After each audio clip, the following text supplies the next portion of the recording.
तुझे संगती आमची झाली निश्चिंती, न देखणे ते मिळे, न देखणे ते मिळे भोग सुखाचे सोहळे. घरी घरी ताकाचे सरोवर, घरी ताकाचे सरोवर, येथे नवनीताचे फूल. न देखणे ते मिळे भोग सुखाचे सोहळे. तुका म्हणे आताच नवजो दवडिता, न देखणे ते मिळे भोग सुखाचे सोहळे. ज्या अनेक विध पैलूतून मला बोलण्याची आज्ञा दत्ताताईंनी दिली, त्या सगळ्याचं चित्रण जगद्गुरु तुकाराम महाराजांच्या या अभंगात आहे. आणि अभंग ऐकल्यानंतर आपली जी प्रतीती आली आणि जे एक स्वप्न आहे आदरणीय अण्णांचं, लताताईंचं आणि तुमच्या आमच्या सगळ्यांचं, सगळ्यांचंच मनोगत आताच्या प्रवचनात व्यक्त करायचं. बराच वेळ आहे आणि सगळं सांगता येईल. माझ्याही आयुष्यात हे स्वप्न द्रष्ट्या पुरुषांना पडतात आणि हे द्रष्टे पुरुष कोण पुण्य कोणा गाठी, त्याची आयुष्य असे भेटी, जी हरी दरिला मनी, दिले संसार असे पाणी. असे 3 महात्मे माझ्या जीवनामध्ये अतिशय जवळून आले आणि बाकीच्यांचाही काही सहवास झाला. त्यातला लताताई मला तशा बालपणी पहिल्यांदा बारामती परिसरामध्ये वैकुंठवासी गुरुवारी हरिभक्तीपरायण गणपत बुवा काळे महाराज लताताई कनेरीला आलेले आहेत. स्वामीजी आणि काळे महाराज एकत्र आले. किंवा स्वामीजी बारामतीला काळे महाराजांच्या 75च्या वाढदिवसालाच पाहिले आणि सगळ्यांचा त्या काळामध्ये परिचय झाला. तो जे 75चा कार्यक्रम होता त्यामध्ये अध्यक्ष होते धुंडा महाराज, आशीर्वाद होते स्वामी माधवनाथजींचे, बारामतीचे यजमान म्हणून होते शरदचंद्रजी पवार आणि सत्कार होता काळे महाराजांचा. अशी दिग्गज मंडळी तिथे आली होती आणि त्यात लताताईंचे वडील बापूसाहेब आणि पुण्याचे काही साधक सगळे एकत्रित आलेले. गुरुकृपा मंडळाच्या सुषमाताई त्यावेळी पहिल्यांदा बारामतीत चालले आले. ते काळे महाराज ग्रामीण भागात घरोघर कीर्तन प्रवचन करून बारामतीसारख्या भागामध्ये घराघरात त्यांनी ज्ञानेश्वरी पोचवली.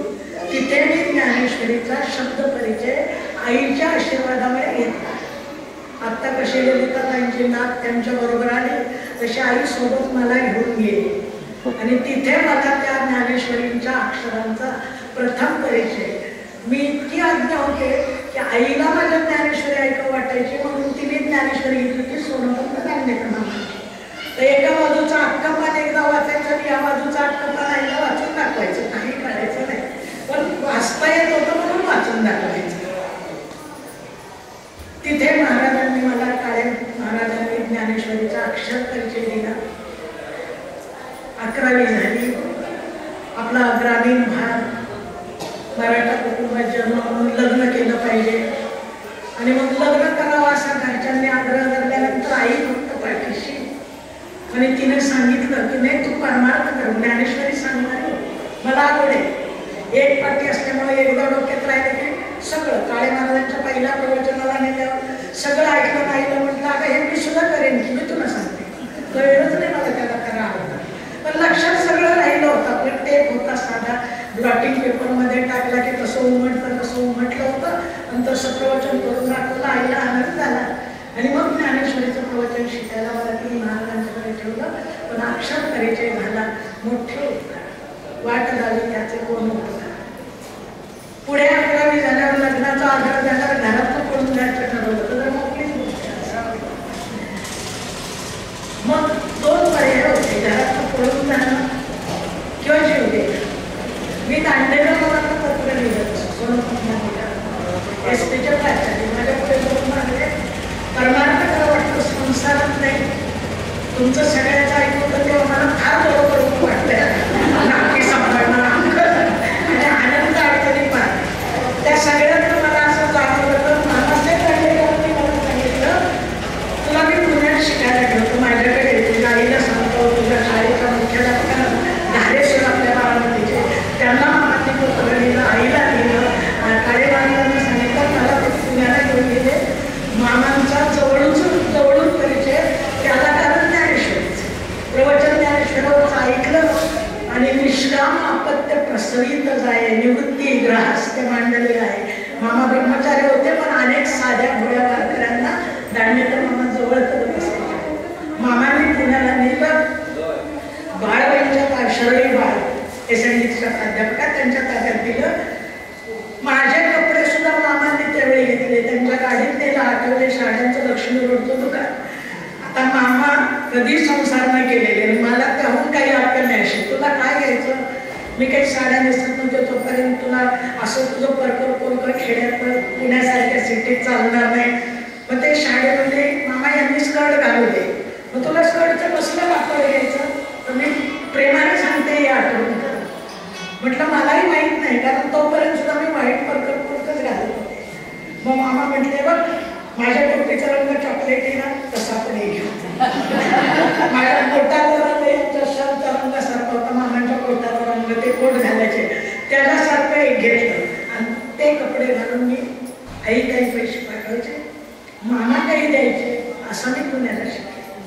आणि त्या मामांच्या सहवासात जो शब्द परिचय झाला होता त्याच्या अर्थ परिचयामध्ये मी डुबले. शिक्षण झालं, शब्दांचे अर्थ कळाले, अभिधा लक्षणा व्यंजना समजल्या आणि ज्ञानेश्वरी अर्थाने उमगायला लागली. त्याचा अर्थ मिळाला तरी ते अर्धोन्मिलित फुल होतं. काळे महाराजांची कळी मामांच्या ह्याच्यात ते अर्धोन्मिलित झाली आणि पूर्ण फुललेलं विकसित फुल स्वामीजींच्या पायी गेल्यानंतर. स्वामीजींच्याकडे PhDच्या वेळेला अभंग अधिक लेखने तरी निरंजन पाहणे, मन पुरे मगजे पुरे ते तू कारे न पाहसी. ह्याचे अर्थ कळत नव्हते. दीपकी दीपक मावळल्या ज्योती गरगर वाती शून्य झाल्या, चंदन भरला जेवी अश्वत्थ फुल. काय याचा अर्थ? मी स्वामीजींच्याकडे समजून घ्यायला गेले होते, आमच्याकडे गेले होते, त्यांच्या ओळखीने स्वामीजींच्याकडे गेले. स्वामीजींनी मला विचारलं, अर्थ हवाय का अनुभूती? बाकी कशात नसलं तरी बारामतीकडे असल्याने हुशार होते, तेवढं अधिक पदार्थ पडायचे बरं. म्हणलं अर्थही हवाय ना अनुभूती पण आहे. आणि ती अनुभूती स्वामीजींच्याकडे मिळून ते ज्ञानेश्वरीचं फुल आज सुद्धा हृदयात रोज उमटून येतं परिपूर्ण. तुमच्यासारखे सगळे पुढे बसले ना, वक्ता तो वक्ताची नव्हे श्रोते त्यांची कृपा, ती कृपा होण्याला कारणीभूत जे त्यावेळेचं काळात घडलं ते आम्हाला गेली जातात. पुण्याच्या युनिव्हर्सिटीत विद्यापीठाच्या एका खोलीत राहताना रात्री आल्या, मला म्हणाल्या, मी त्यांना विचारलं, अगं ते स्वामी माधवनाथांच्याकडे तिथंच परिचय झाला, पहिल्या व्यक्तीत त्याही होत्या, बापूसाहेब होते, स्वामीजींची ओळख करून घेत होते. मला म्हणाले, दांडेकर मामांच्या घरचे मोठ्या घरच्या तुम्ही त्यांना ओळख नका. तेव्हा मी ते 52 कशी स्वर्ण पाहिलं, सुंदर नाजूक प्राजक्ताचं फुल पाहिलं, कोवळी हृदयाची आईच्या मायेची त्यावेळी त्यांच्याकडे पाहिली. आणि स्वामीजींनी परिचय करून दिला. म्हणून विद्यापीठात गेलं कुठलं ते म्हणतात अनुग्रह घेतो, पण मला अनुग्रह शब्द माहीत होता, अनुग्रह काही कळत नव्हता. पण लता त्यांनी सांगितलं, कुठलीही परिस्थितीत रजा टाका आणि या आणि अनुग्रह घ्या. मी अनुग्रह घेतला. काय अनुभूती मिळाली ती तुम्ही आस्वाद करा. जळ न पिती जळा वृक्ष न खाती फळा भोगता निराळा तेने गोडी निवडली.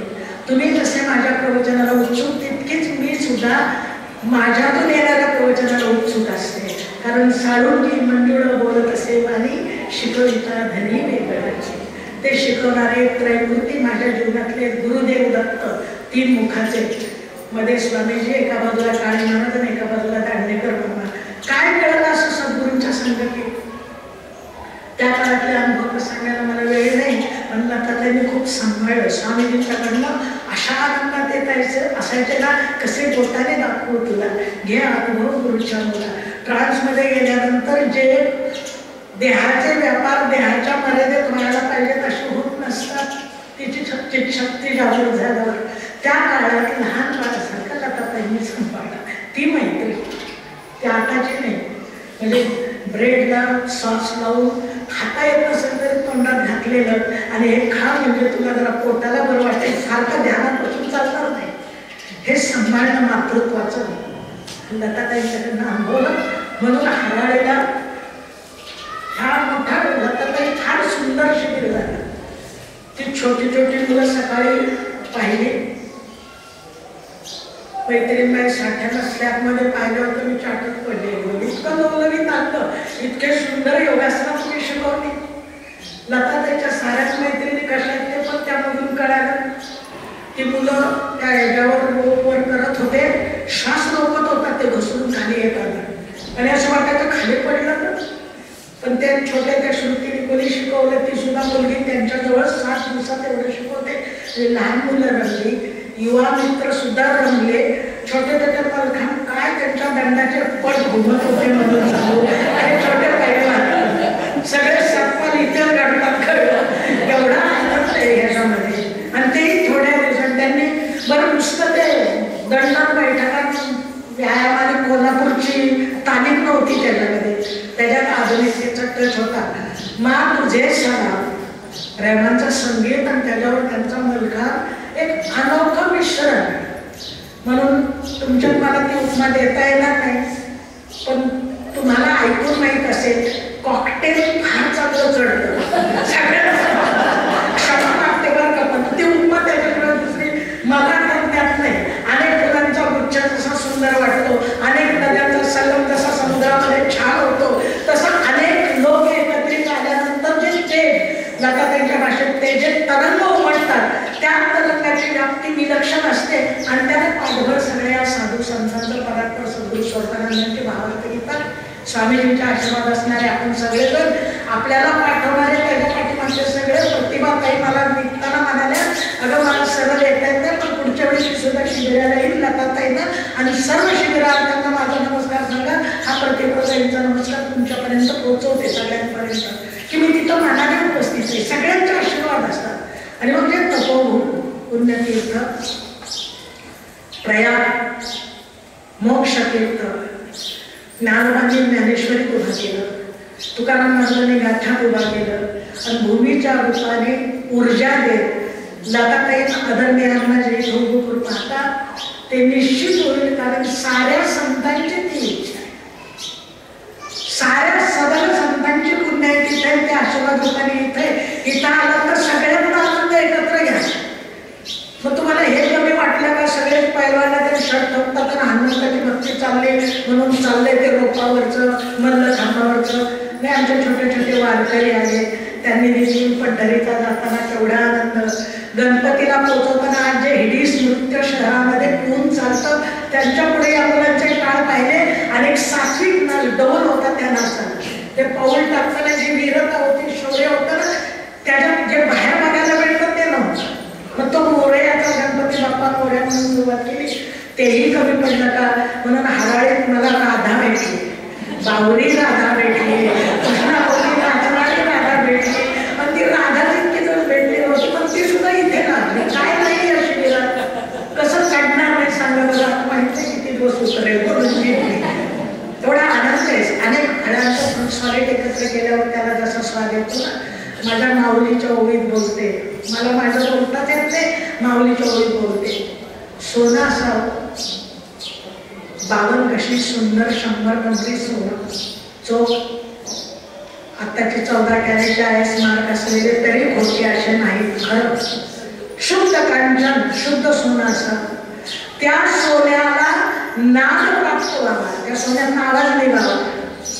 माऊलीने ज्ञानेश्वरी बोललेली नुसता नाद नाही सोन्याला, तर त्याला स्वाद असावा, त्याला चव सुद्धा आहे. असं शुद्ध सोनं हराळीच्या खाणीमध्ये हळूहळू तयार होते. त्याची झलक आपण सगळ्यांनी या शिबिरात अनुभवली. काय नव्हतं बरं त्याच्यात? इतके दिवस मी सगळ्या मुलांच्याकडनं ऐकायचे कृष्ण आहे कृष्ण आहे, कळतच नव्हतं. ते तिथं बघितलं कृष्ण आहे. आपण शिवाय ज्ञानेश्वरीशिवाय काय ऐकत नव्हते, पण ते ऐकलं आणि मनाला समाधान वाटलं.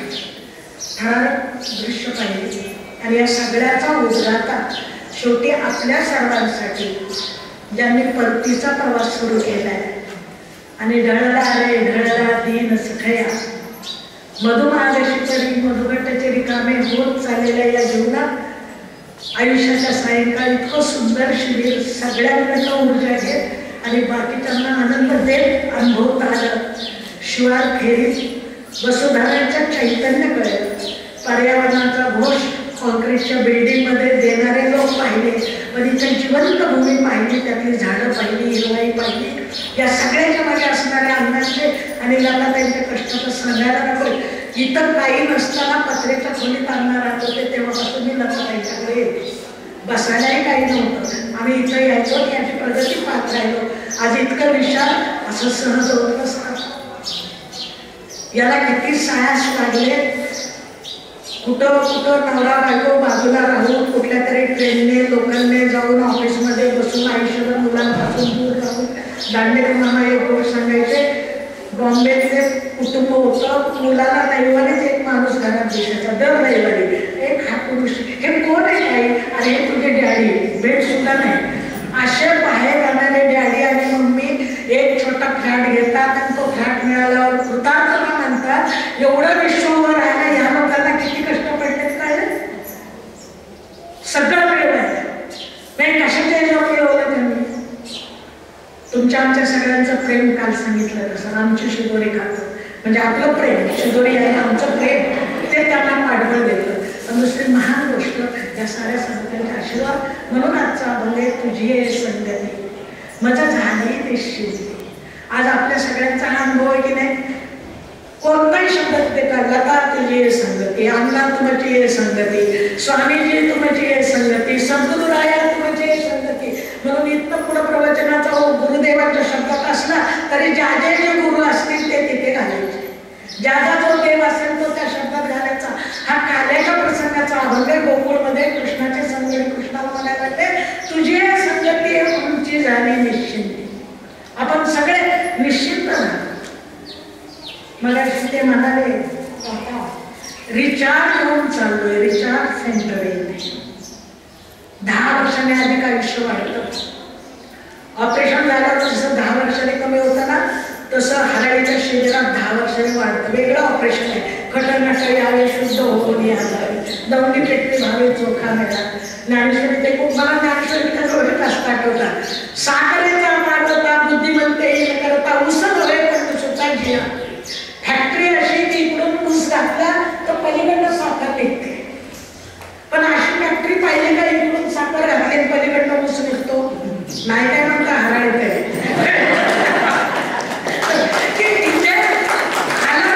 जिवंत बना निसर्गाचा, मोकळ्या हवेचा, सगळ्या लहान मुलांचा, व्यक्तींचा, माणसांचा, प्रेमाचा, आनंदाचा तुझी संगती आमची झाली निश्चिंती. हे गुरुराया स्वामीजींनी मला त्यांना मिळवून दिलं. काय स्वामींचे उत्तर सांगू? त्यांनी पहिली लताचीच गाठ घालून दिली आणि त्या माझ्या जीवनात आल्या, भगिनी म्हणून आल्या, आई म्हणून आल्या. तुमची संगती आमची झाली निश्चिंती. आणि निश्चिंत आहे. काय झालं बरं निश्चिंत व्हायला? न देखणे ते मिळे. पाहिलं होतं इथलं काही आपल्या संसारात कुटुंबाच्या फ्लॅटमध्ये त्या म्हटल्या ना प्रेशर कुकरमध्ये उकडताना काही आपलं होतं. मला तुमची दया येते. संसारी प्रत्येक भगिनीने पाहिली, ते हराळ्यातले असो, पुण्यातले असो, बारामतीतले असो, दिल्लीमधले असो, आणखी कॅलिफोर्नियातले असो, आधी इथं गेली, अमेरिकेहून आलेले असो. फक्त काही प्रेशर कुकर तर ग्रामीण आपण पातेला घालून करायचो, काही प्रेस्टिजचे, काही अगदी हायफाय, काही ओन असतील, पण उकडायचं सगळे करायचं, ते काही कमी नाही. प्रतवारी फरक वेगळा आहे याच्यामध्ये. मग काही जे संसारात मिळत नाही ते इथे मिळतं, म्हणून स्वतः काही खाऊन देतो. प्रेम मिळालं, काय प्रेम मिळालं म्हणून सांगा. हे जे पुष्टी अंगावर त्यांनी न देखणे ते मिळेल, जे पाहिलं नाही ते इथं मिळतं. अजून तर ते तुम्ही अनुभव नाही काय ना, त्याची झलक मिळाली थोडीशी, म्हणून तो डोळ्यात अश्रू येतात. कुणी रडत नाही, नाटकात सुद्धा रडतात नाही, पिक्चर मध्ये रडतात, ते मिक्स द्या म्हणतात, चालते थोडं, आणि ते घ्यावा लागतो रिने. इथे सांगावं लागत नाही. सगळ्यात महत्वाचं मृदू चित्ते झाली न बनी ते पाषाणा पाजर फुटती रे. संतांचे वैशिष्ट्य की दगडाला सुद्धा पाजर फुटत असतो. न देखणे ते मिळे, आपण तर माणसं आहोत. न देखणे ते मिळे भोग सुखाचे सोहळे. काय सुखाचं जाग्यावर खिचडी. सगळ्यांना काय झाला नसता तरी बघितले का 2 दिवस काही करायचं नाही, आमच्या 2 दिवस आहे, बाकीच्या 7 दिवस आहे. सगळ्यात महत्वाचं म्हणजे त्या स्वयंपाक घरात सुटका झाली आणि आयतं ताट मिळतंय तेवढा भोग सुखाचे सोहळे. माहेर काय असतं पुरुषांना, सगळ्यांनाच माहेर. स्वामीजी बाबा माहेर म्हणायचे. काय कारण असेल कसे संपूर्ण सांगत असतात. न देखणे ते वेळे भोग सुखाचे सोहळे. अगदी सुखाचे सोहळे तेवढ्या आनंदातून मला आश्चर्य वाटतं. मी आले की ते म्हणतात सरळ ते इथे बसा, सरळ ते इकडे बसा. ललिताबाईंना सुद्धा म्हटलं का आपण मौजेमध्ये येत असतं ललिताबाईंना म्हटलं, पण त्याची कथा सांगते. श्रीमंतांच्या घरी मुलकरी नव्हती. मुलगा होता, लग्नाला आला होता आणि मुलाच्या लग्नासाठी मुलगी बघायला जायची. काही ठिकाणी मुलगी दाखल्यानंतर त्यांच्या मुलीचं घर आणि मुलगी बघायला काही लोकांचं जातात. तसं त्या मोलकरीत होतं की तिला मुलगी बघायला जायचं होतं, पण मोलकरी नसल्याने तिला कुठली चांगली साडी, सुंदर साडी वगैरे पता नव्हता. मालकीनेला म्हणाले तुमचा शालू फार भारी आहे, मला आता मुलासाठी मुलगी बघायला जायचे, जरा तुमचा शालू द्याल का. तिच्याकडे काम करत होते आणि कुणाला नाही सांभाळलं तर कुणाला सांभाळावं लागतं. परत कशी तिने तिला आपला शालू दिला. मग म्हणाले मी शालू तर घेते, पण माझ्यावर तुम्ही सुद्धा चला, तेवढंच इम्प्रेशन पडेल तिकडे या माझ्याबरोबर. त्या पण तयार झाल्या. मग मालकीन आणि मोलकरीच्या मुलाला मुलगी बघायला त्या गावी गेली, घरी गेली. तिथं गेल्यानंतर मोलकरीला नेहमीच्या सवयीप्रमाणे ती बिचारी खाली बसायला लागली. तिकडच्या लोकांना काही एवढी पद्धत नव्हती येऊन पाठ टाका वगैरे, पण मालकीनीचा जीव. मालकीन म्हणाली थांब बसू नका, पाठ देते. पाठ दिला. तुम्हाला काय वाटतं तिला मला आदर होता म्हणून नाही आपलं शालू तुम्हाला पाठ देते. ज्या घरी सगळे गेले होते त्यांना असं वाटलं की खरंच ही मालकीन आहे, आणि मालकीन कोण आहे पाठ देते. ती उठली, परत हात धुवायला लागली, पुसायला लागल्या. थांबा तुम्हाला तसं माझं झालंय. माझ्याजवळ शालू आहे, गुरुकृपेचा, ज्ञानेश्वरीचा, ज्ञानोबांचा, माझं काहीच नाही. पण त्या ज्ञानेश्वरीला, त्या स्वामीजींना नसं काही म्हणतात इथे बसा, अण्णा म्हणतात इथे बसा. कारण काय तुम्हाला वाटतं आपल्या काही काय नाही, तुमचं काही नाही. तो सन्मान गाडीखाली चालणाऱ्या श्वानाने, आपण गाडीखाली चाललो, गाडी ओळखली असा आठवतो. न देखणे ते मिळे भोग सुखाचे सोहळे. सुखाचे सोहळे केवढा आनंद येते. घरी काय, घरी ताकाचे सरोवर. इथनं गाडीत बसा ना, परतीला निघाला ते सगळ्याला आठवण झाली. डाळच काढून ठेवायची माझी डाळ काही शिजणार नाही, मी सगळे काळ काढून द्या आणि नादात निघून आले. सुरू गाडीत बसलं की घरी ताकाचे सरोवर. ते पेंदा मंडळी कृष्णाला म्हणत होते आमच्या घरी काय सगळीकडे ताकच आहे, पण येथे नवनीताचे फुलं. तुपाचे नाही बरं,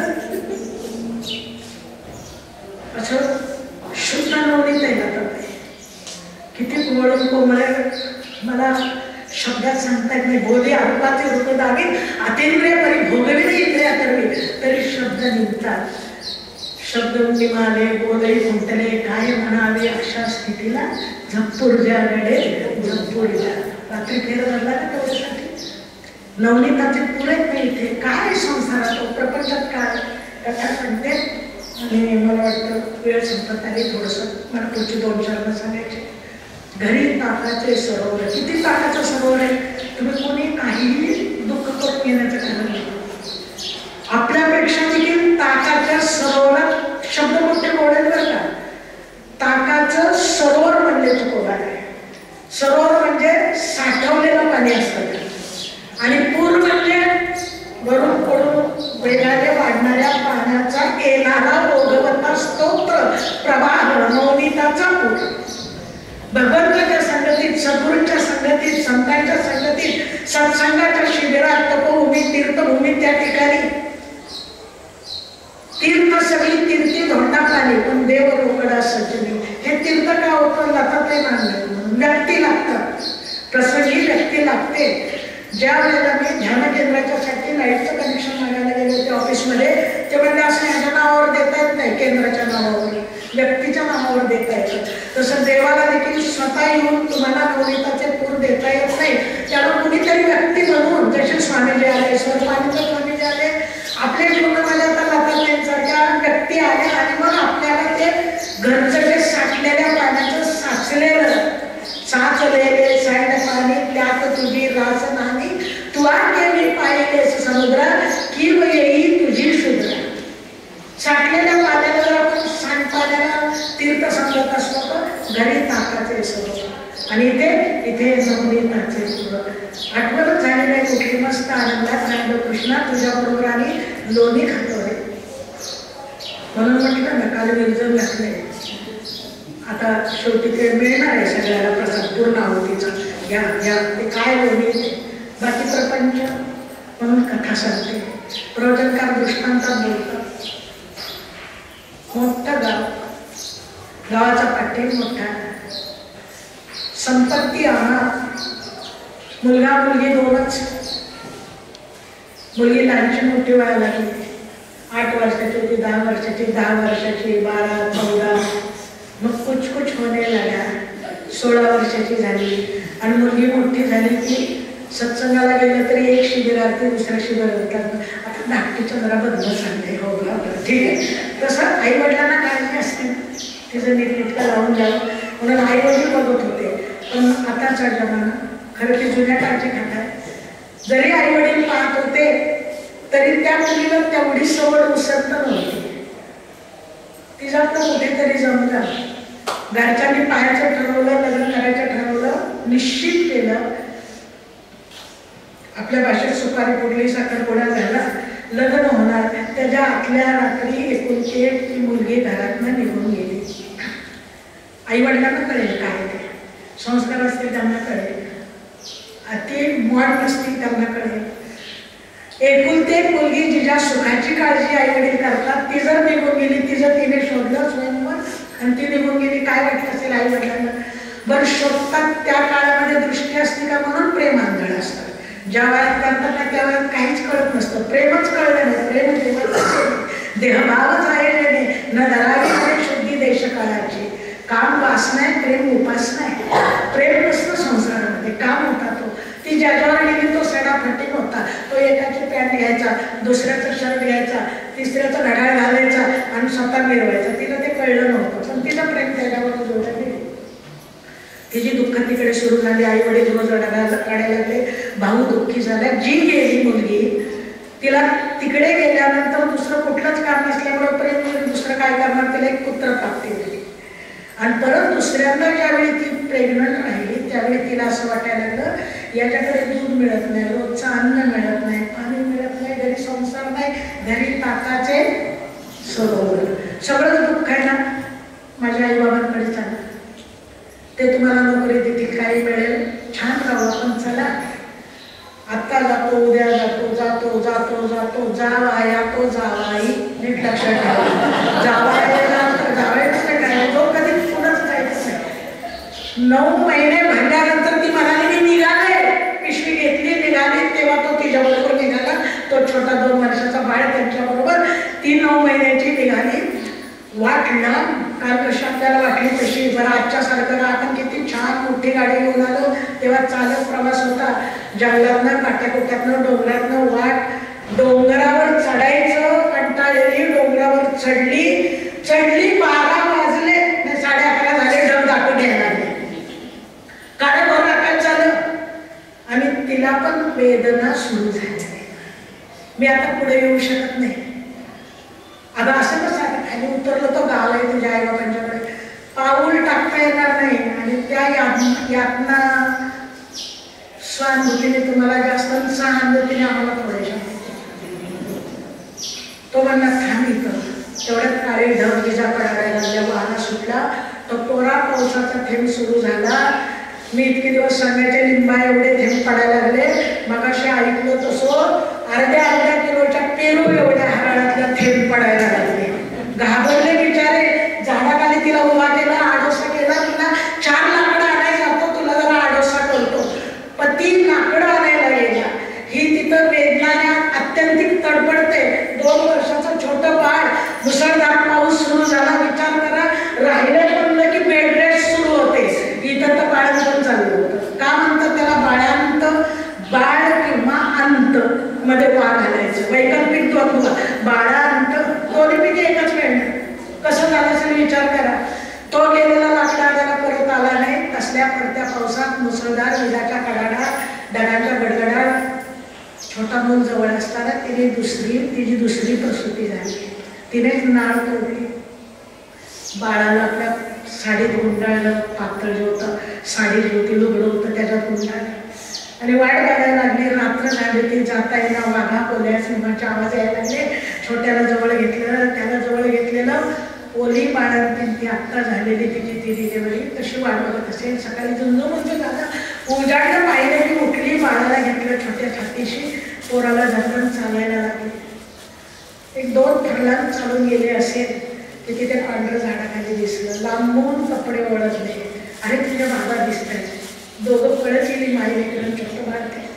बघतायत रात्री झाड तोडताना त्याला तिथेच नाक चावला होता, पाणी सुद्धा मागून गेलं होतं, तिथेच गेलेला. रडता येईल, ओली बाळंती होती ना, पदराचा गोळा केला, तोंडाला घातला, शोक सुद्धा करता येईल. लहान याला जवळ धरलं, धाकट्याकडे बघत राहिली. तो तिथे पडलेला होता. ताकाचे सरोवर कसे संसार ते सांगते तुम्हाला. रडता येणं तिथनं उठली, डोंगर उतरली. नदी तुफान भरलेली होती, पलीकडे माहेरला जायचं होतं. भरलेल्या नदीतनं कसं जायचं? रात्रीच्या पावसाने नदीला पाणी आलेलं. नदीतनं पलीकडे जायला थोडासा उतार मिळाला, पलीकडे जायचं ठरवलं. दोघाला एकदम घेऊन जाता येत नव्हतं. मग ती म्हणाली मोठ्याला, तू इथं थांब, ह्याला तिकडे ठेवून येते. 2 वर्षाच्या बाळाने कालपासून सगळं जग बघितलं होतं. नको ती आईची अवस्था पाहिली होती. ते तयार झालं नाही, धरला आईला, नाही तुला जाऊ देणार नाही. मग तिने त्या वाळूत खड्डा केला, त्यात ते तानबाळ ठेवलं. त्याच्या भोवतीत तरवाड्याची झाडं असतात, नदीच्या भोवती ते जंगल, तरवाड्याची झाडं लावली आणि त्या मोठ्या मुलाला घेतलं, चल तुला तिकडे नेते. घेतलं, त्याला वेळ नव्हता, आपल्याला पण वेळ नाही, भरभर त्याला तिकडे नेलं, तिथं सोडलं आणि तिथनं परत एक छोट्याला. आता छोट्याला आणायला जाऊ का ते रात्रीचं बाळा मला ते म्हणाला, हो आहे आणि मी इथं थांबतो. ती गेली, निम्म्या नदीत आली आणि तिने पाहिलं, हा इकडचं बाळ बघत होता, आई कशी त्यांना आणते. बाळ फार गोड बघतात. मगाशी ते मुलगी मूल असलेली ती इकडून तिकडं दोघांना नदीवर क्रॉसिंग करत होती आणि त्या पोराने बघितलं की ते लगेच म्हणाला, मग मी कसं त्या मुलाचं मन असेल. आणि त्याला इतकं गोड नाव या काकांनी दिलं बरं का, गुलाबजाम नाही म्हणजे खरंच गुलाबजाम मिळतो मुलगा, बघा तुम्ही. हे गेलं आणि त्याची मम्मी काय, त्या आईला असं वाटतं हे नीट खेळतंय का बघावं. ते नीट खेळत होतं आणि पलीकडचं घ्यायचं ते बघावं म्हणून बघायला गेलं तर काय सांगू, रात्रभरच्या पावसाने, खालच्या वादळाने एक बैलसुसरांना उपाशी राहिलेला रानात उडून जंगलात तिथं आलता आणि तो त्या बाळावर झेप घेत होता. जीवाच्या आनंदाने ती आई ओरडली. ते बाळ राहावं म्हणून शूक शूक करून हात वर केले आणि खाली त्या भर पाण्यात, पदराचं नाही, साडीचं नाही, फक्त तो बैलसुसरा उडून गेला पाहिजे. शूक शूक ती हात वर करून शूक शूक करत होती त्या बैलसुसऱ्याला घालवायला. आणि या मुलाला वाटलं आई आपल्याला बोलवते म्हणून ते म्हणलं, आलं का आई, आलं. ते दुडू दुडू धावत नदीमध्ये, गुडघ्या एवढ्या पाण्यात, छाती एवढ्या पाण्यात, डोक्या एवढ्या पाण्यात, ते पाण्यात वाहतंय आणि ते शुक शुक करून बैलसुसऱ्याने ऐकलं नाही, त्याने झेप मारली. ते छोटं चोची कुशीत धरलं आणि तेही बोला. काय झालं असेल त्याचं? दुःख अनेक दुःखे सांगो किती, न सहावे पाषाण फुटती. दगड उडतील अशी दुःख आहेत संसारात. कसं झालं असेल तिला? पती गेलेला, 2 मुलं, एक पाण्यात वाहते, एक आभाळात उडून चालले, आपल्याला काही करता येत नाही. वेडी झाली, बाहेर आली, तिला कळत नव्हतं. बाहेर आली तर ह्या मुलांचा युवा वर्गाचा घोळका गावाकडनं येताना दिसला. कळेल अरे तू कशी आली, तुला कुणी कळवलं? इतकी दिवस तू नव्हती, तुला नेमकं कसं कळलं? रात्रीच्या पावसात केवढ्या विजा कडाडल्या, तुझ्या घरावर वीज पडलं, तुझी आई गेली, बाबा गेले, तुझा भाऊ पण गेला, तिथपर्यंत मांडली, तुला कुणी सांगितलं चल तुझ्या हस्ते आले? तिला आणलं, तिला कळतच नव्हतं. दृष्टीशून्यामध्ये केसांची अवस्था वेगळी झालेली, आजूबाजूच्या वस्त्राची जात नाही. त्यांनी धरून नेलं म्हणून नेलं, 3 चितावळीने मांडल्या होत्या, ती आरती देत होती, फिरत होती, तिला काही कळतच नव्हतं. वेडी झाली ती, अक्षरशः वेडी झाली आणि त्या गावाकडे यायला लागली, गावात यायला लागली. वेड्या माणसाला वेडी माणसं आणखीन वेडी बनवतात. पोरं सोरं दगड घेऊन पाठीमागे लागले आणि रडणारी ती अशी रस्त्याने चालली होती. मी संतांची प्रमाणे देते तुम्हाला. माता पिता बंधू बहिणी कोणी न पवती निर्वाणी, इष्ट मित्र सजन सखे हे तो सुखाची मांडणी. एकदा मी दुःख भोगी कुंभपाक जाचणी, तेथे तुझं कोणी सोडविना एका सद्गुरु वाचोनी. या दुःखातनं दूर कोण करतं बघता? एका सद्गुरु वाचोनी. अरे साधा स्वयंपाक करणारी बाई जाईल गुरुच्या माहेरला म्हणून नाचते, काय गुरुच्या माहेरचा आनंद असेल त्या बाईलेनं. क्षणभर आपण तर तिच्याबरोबर असं बसल्या जागी तरी करत होता, केवढा आनंद होता. महिला तर किती दुःख आहे, पण ते तथागतांचं प्रवचन चाललं आणि ते प्रवचन करत असताना त्यांनी पाहिलं दगड मारतात एका बाईला, मुलं पाठीमागं उठले, प्रवचन करता मध्ये ठेवून गेले. आपलं उपरण होतं ना ते तिच्या अंगावर घातलं, तिचं नाव पडलं पटाचारा. पटना वस्त्र. तथागतांनी तिच्या अंगावर प्रवचन करताना प्रवचनात उठून वस्त्र घातलं, तिचं नाव ठेवलं पटाचारा आणि तिच्या पाठीवरून हात फिरवला. केले उपकार सांगू काय, बाप ना करी ऐशी माय, धर्मे त्यांच्या जे केले पाय, दिले अक्षय अभय वरदान.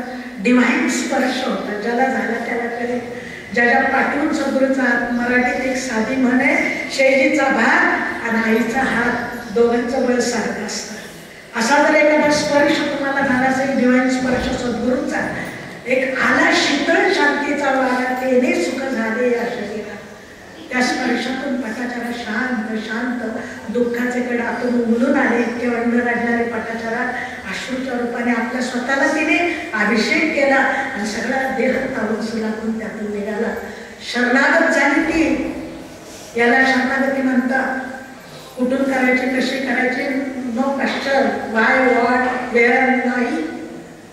पूर्ण शरणागत झाली, हृदयाशी धरलं आणि हे हृदयीचे ते हृदयी राहते. तथागत बुद्धांच्या शिष्यातली शिष्योत्तम पटाचारा. संसार किती दुःखाचा आहे आणि सत्संगती सद्गुरू किती आनंद देतात हे सांगणार. मला इतकं सांगायला वेळ नाही, पण काळ मृत्यू याच्या पलीकडे कसं जायचं असतं ना, ते जर तुम्हाला समजून घ्यायचं असेल तर तुम्हाला हे जेव्हा तपोतीर्थ बनेल तेव्हा इथं आल्यावर कळेल, संतांच्या कृपेने कळेल. सद्गुरू सांगतात तेव्हा कळतं की कळी काळाच्या पलीकडे सुद्धा कळी काळावर नागरिकाचं एका उनी बळी. हे सद्गुरू राया काय सांगू, अरे सगळ्यांचा संसाराचा आहे, काय तुमचा आमचा नाही असं सांगा. जे नव्हते म्हणून नाही आणि आपले असले तर एका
केला जातो, यज्ञ केला जातो. गिरनार पर्वत, तो कुठला पर्वत, गोवर्धन पर्वत. हा का बनवतात गोवर्धन पर्वत? कृष्णाच्या जीवनामध्ये कथित काल्यात. त्याचं कारण घरी ताकाचे सरोवर आणि येथे नवनीताचे. पुढे जाऊन सांगू, नवनीत का मागे पुढे कुणीही जातं, पण जे पुढे गेले त्याच्या मागच्याने शोक करायचा नसतो. त्याचं जीवन त्याने वेगळ्या पद्धतीने जगायचं. ही युक्ती अध्यात्मात गुरु शिकवतात. न जायते न म्रियते न भूत्वा न भाविता न भूयात् अजोपि नित्य शाश्वतोऽयं न हन्यते हन्यमाने शरीरे. गीता वाचाल, शब्दाचा अर्थ कळेल, पण अनुभूतीत उतरण्यासाठी येथे नवनीताचे. ती कळते मृत्यू काय आहे, गेलेला कुठे गेला, आपण राहिलो ते कुठे राहिलो, आपल्याला जायचंय पण काय करायचं, सगळं नवनीत ऐकतं मिळतं. 18वा अध्याय तिथे कळतो, गीता तिथे कळते. नाही तर नुसता दुसरा अध्याय सांख्य सद्भाव ऐकला आणि कळलं नाही चिन्नती शस्त्र आले. मग आमची म्हणली तसं प्रवचनात बोलण्यासारखं तो टॉट मला होता. हे काय चला प्रवचनात बोलायचं असेल ना, पाठ करून सोपं आहे.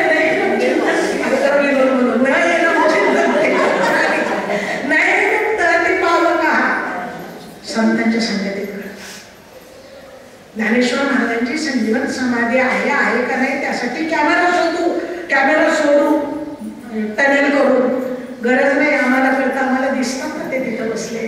काय आकाशी गुरुपदेशी तारक मंत्र दिला आम्हासी, बापरूप माधीवरासी ध्यान मानसी लागले.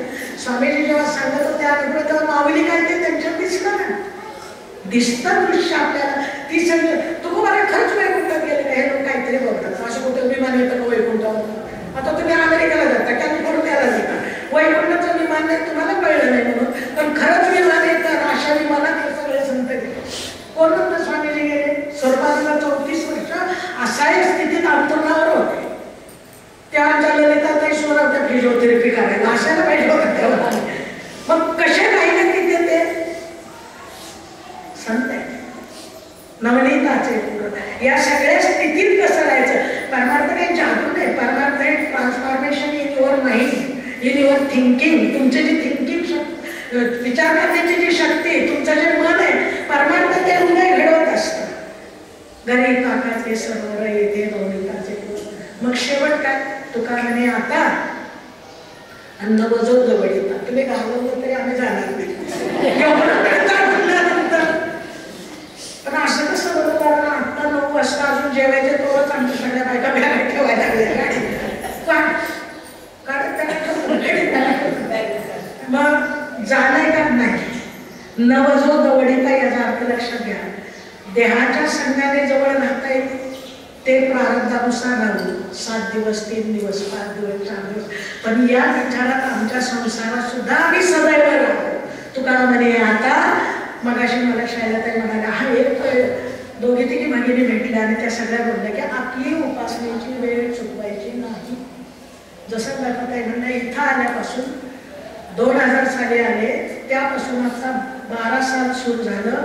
एकदाही सकाळी जी उपासना 6:15 ते आपल्याबरोबर ज्या मुलांना कळत नाही त्यांना सुद्धा बसवून, याला तप म्हणतात. 12 मिनिटं तुम्हाला जमत नाही, 12 तास जमत नाही, तुम्ही 12 वेळा कसं करणार, 12 वर्ष कसं करणार?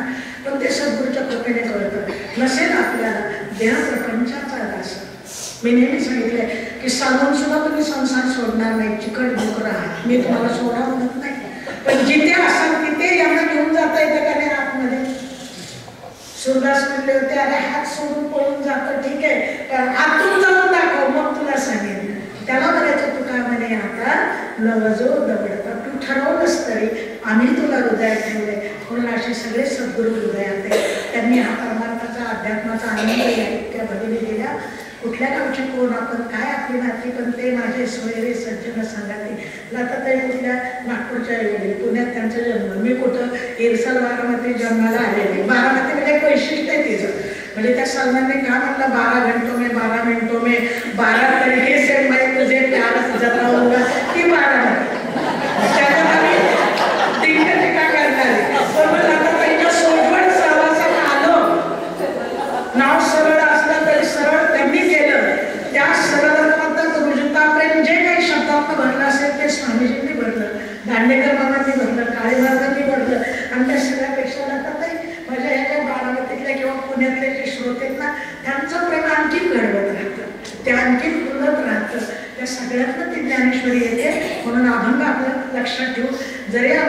बसमधनं तर आम्ही तुमचे विचार घेऊन जाऊ जरी तिथे असलो. आणि त्यांनी एक संकल्प मांडला आहे, आपण बारामतीहून तसे सगळेजण त्या शिबिराच्या वेळेला इथे येत जाऊ आणि त्यात असंच असावं सगळं. सगळेच म्हातारे चेहरे पाहिले आमच्यासारखे रिटायर झालेले तर कोणी कोणाला धरायचं म्हणून तरुण मुलं पाहिजे, ऊर्जा मिळते त्यांच्याकडे. लहान शुभम झाला पाटले काय आम्ही कशी बावरी राधा जशी देवाला भेटायला एवढंच राधा म्हणलं आणि आम्ही आता फार गोऱ्या गेले तरी राधा कसं काय करायचं. म्हणून आपण ते हृदयातनं बघू सगळं आपल्या अंडरस्टँडिंग मध्ये. शेवटी समजणं महत्वाचं, समजले आणि वर्तले त्याची पुरुष नुसतं ऐकून समजले. अर्जुना तू करी अशी परसुनी तुका म्हणे आता नवजो दवडीचा. ज्ञानेश्वरीत आता शब्द आला की मागचा विषय संपलेला असतो. ज्ञानेश्वरीतलं एवढे मोठं रहस्य सांगते तुम्हाला. आता हृदय मागचे 14 अध्याय इथनं पुढं काय आता हृदय पुढे 14 तिथं संपला विषय. आता म्हटलं की ज्ञानेश्वरीत मागचा प्रतिपाद्य विषय संपलेला असतो. तसं प्रवचनाचा सुद्धा प्रतिपाद्य विषय आता आता म्हटल्यावर तो का म्हणे आता नवजो दवडता. आवडीचा शेर सांगते. खुदी को करे इतना बुलंद, खुदी को करे इतना बुलंद, खुदी को करे इतना बुलंद कि हर तकदीर के पहले खुदा आकर खुद बंदे पूछे बोल तेरी रजा क्या है. बोल तुझ्या मनात काय आहे तुला ते देतो. आपण आपल्याला एवढं समर्थ बनवू असं आपल्याला सद्गुरूंनी मलाही माझे स्वामी स्वामी माधवनाथजी यांनी आणि ते अनुभूतीतलं शिका म्हणून परत सद्गुरूंची साखी आहे गोड स्वान बोलाविन वेदांताची पोपट पंचेती वाया स्वप्नी अमृत पिवणी कुणाची आम्हाला झाली काय. तेव्हा या अमृतात डुबा. इथे येऊन बाकीचा विचार करू नका. माऊलीची ओवी अमृताच्या सागरी बुडीजे, अमृताच्या सागरी बुडीजे आणि तोंडा वज्र मिटी का पाडिले. का दातखिळ करून बसला उघडे व्हा, खुले व्हा, मोकळे व्हा. आपण त्याच्यातच गुंतून जावं. तोंडा वज्र मिटी पाडिजे करू नये. मग तो आनंद अनुभूती.